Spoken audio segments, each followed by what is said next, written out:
Hi everyone, welcome to my channel cook India cook Hindi. दोस्तों, festival season आ चुका है, लेकिन आज भी हम अधिकतर मिठाइयाँ बाहर से ख़रीदने में डरते हैं कोविड-19 की वजह से। तो आज हम आपके लिए लेके आए हैं बेसन की बर्फ़ी, जो आप अपने घर में ही बहुत ही आसानी से बना सकते हैं और एकदम हलवाई जैसा टेस्ट बनेगा। बेसन की बर्फ़ी यूँ तो सभी बना लेते हैं, लेकिन बाद में सब लोग कंप्लेन करते हैं कि जब हम इस बेसन की बर्फ़ी को फ्रिज में रखते हैं तो हार्ड हो जाती है और अपनी सॉफ्टनेस खो देती है।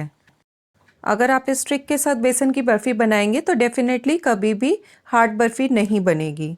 मैंने इसे फ्रिज में 2 दिन के लिए स्टोर करके रखा था फ्रिज में, और ये देखिए अभी भी कितनी सॉफ्ट है। पूरे टिप्स एंड ट्रिक्स को जानने के लिए वीडियो को अंत तक ज़रूर देखिएगा। तो आइए जल्दी से देख लेते हैं प्रिपरेशन हमें क्या क्या चाहिए। हमें चाहिए घी 100 ग्राम, बेसन लिया है हमने 250 ग्राम, 4 से 5 इलायची, चीनी 200 ग्राम, मावा या कंडेंस मिल्क लेंगे हम 125 ग्राम।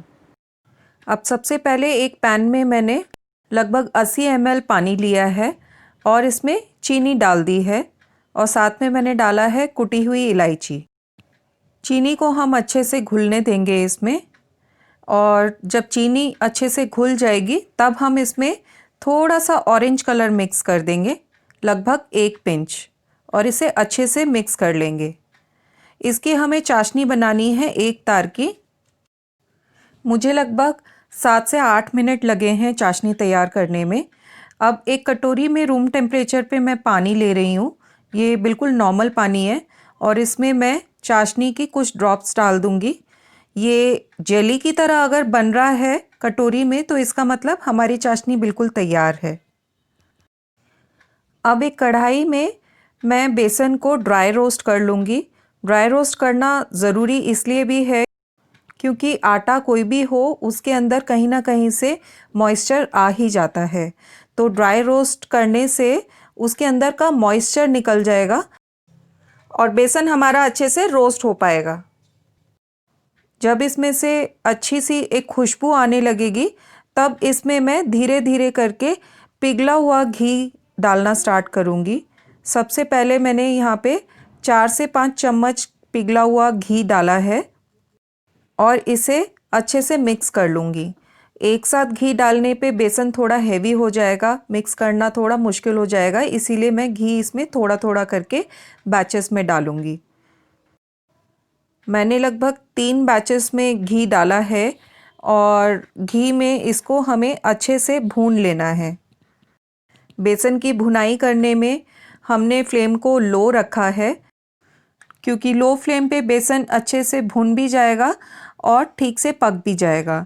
मीडियम फ्लेम पे या हाई फ्लेम पे बेसन जल सकता है, तो इसलिए इसकी कुकिंग हम लो फ्लेम पे ही रखेंगे। बेसन की बर्फ़ी बनाते समय काफ़ी लोगों को प्रॉब्लम आती है कि या तो वो बहुत ज़्यादा सॉफ्ट हो जाती है या फिर बहुत ज़्यादा हार्ड हो जाती है। कारण उसका ये है कि इसके अंदर जो भी इंग्रेडिएंट्स डालते हैं हम, उसका रेशियो करेक्ट होना चाहिए। आप जितना भी बेसन इस्तेमाल कर रहे हैं, मावा बेसन का 50% इस्तेमाल करें, घी बेसन का 40% इस्तेमाल करें, और चीनी बेसन की 80% इस्तेमाल करें। और जब हम चाशनी बनाएंगे तब हम पानी इस्तेमाल करेंगे 40% कुल चीनी का। और बेसन को रोस्ट करने के लिए घी चाहिए बेसन का एटलीस्ट 40%। अब मैं ये लास्ट बैच घी का डाल रही हूँ इसमें, और इसे भी मैं अच्छे से मिक्स कर लूँगी। बेसन की टेंडेंसी होती है घी को अब्जॉर्ब करना, तो इसे हमें बहुत अच्छे से भूनना है, बहुत टाइम देके भूनना है लो फ्लेम पे। और एटलीस्ट 20 मिनट्स बाद ये देखिए ये एक डो की तरह फॉर्म होता जा रहा है। मतलब हमारा बेसन बहुत अच्छे से भुन चुका है, और जितना भी घी हमने बैचेस में यूज़ किया था वो सारा घी अब इसमें धीरे धीरे रिलीज़ हो रहा है। तो इस स्टेज पे आके हमें डालना है इसमें मावा या फिर कंडेंस्ड मिल्क। ये मैंने होममेड कंडेंस्ड मिल्क डाला है इसमें। इसको डालने के बाद आपको लगने लगेगा कि बेसन सॉफ्ट हो रहा है थोड़ा, लेकिन जब आप उसकी भुनाई करेंगे और 5-7 मिनट, तो इस तरह से दरदरा हो जाएगा, इसका मतलब हमारा बेसन अच्छे से पक चुका है। इस स्टेज पे जब हमारा कंडेंस्ड मिल्क अच्छे से मिक्स हो चुका है और बेसन फिर से वापस भुन चुका है, तब हम इसमें डालेंगे 1 तार की चाशनी जो हमने बनाई थी। और चाशनी डालते समय ये हमें ध्यान रखना है कि चाशनी गर्म होनी चाहिए, ठंडी नहीं होनी चाहिए।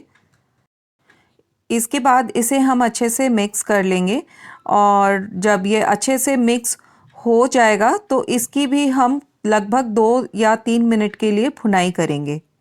जब ये मिक्सचर रेडी हो जाएगा तो इस तरह से ये कढ़ाई से अलग होने लग जाएगा। इस स्टेज पे हम डालेंगे इसमें आधा कप रूम टेम्परेचर पे दूध। दूध हमें बहुत थोड़ा ही डालना है क्योंकि अगर ज़्यादा दूध डालेंगे तो फिर मॉइस्चर बहुत ज़्यादा हो जाएगा इसमें। सिर्फ मॉइस्चर रिटेन करने के लिए ही हम थोड़ा सा दूध का इस्तेमाल करेंगे और इसे अच्छे से मिक्स कर लेंगे तब तक जब तक ये एक डो की फॉर्म नहीं ले लेता। यही वो स्पेशल ट्रिक थी जिसके कारण आपकी बेसन की बर्फ़ी फ्रिज में रखने के बाद भी सॉफ्ट बनी रहेगी और हार्ड बिल्कुल भी नहीं होगी।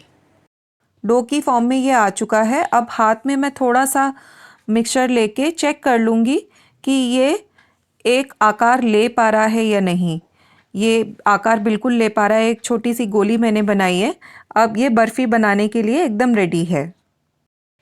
इस तरह से कोई भी ट्रे या प्लेट लेके उसे देसी घी से ग्रीस कर ले चारों तरफ से और बैटर को इसके अंदर डाल दें।